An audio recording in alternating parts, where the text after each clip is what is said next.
also, does he have a reaction to the Georgia state representative who was arrested overnight when knocking on the Georgia governor's door as he was signing that election law?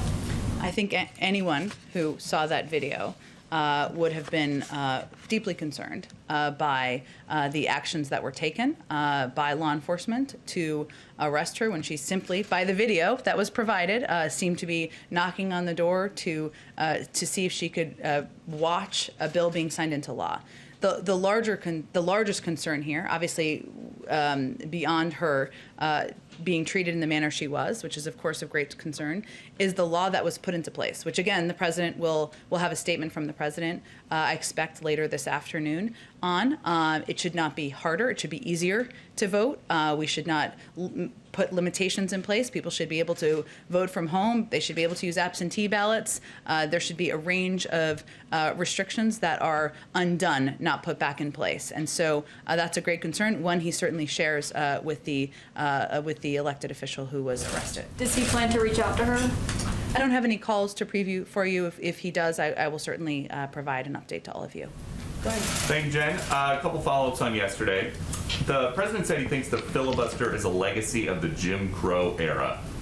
Did he think that it was a legacy of the Jim Crow era in 2005 when he defended the filibuster and said altering Senate rules to help one political fighter or another could become standard operating procedure, which in my view would be disastrous?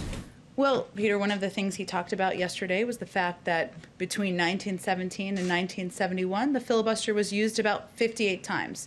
Last year alone, it was used 5 times that many. It is not being used for the intended purpose. It is being abused. And yes, there are scenarios as it relates to voting rights where it is oppressing. It is allowing for systematic racism in the country. So that's the concern he was expressing. And a follow on that, there are some concerns on the right that if you get rid of the filibuster, it effectively means one-party rule. So is that what the president was getting at when he was asked about 2024, and he said, I have no idea if there will be a Republican Party?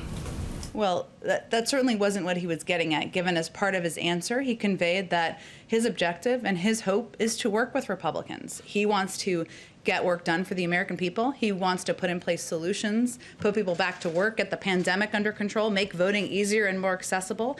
And it's really on Republicans in Congress to decide if they're going to be part of the solution or if they're going to be part of obstruction. So he's leaving it up to them to make the decision on what role they want to play in history. On the border, the president said yesterday the vast majority, the overwhelming majority of people coming to the border and crossing are being sent back, but only 13% of the 13,000 families that tried to cross last week were sent back, according to Axios. So where do we get a majority out of 13%?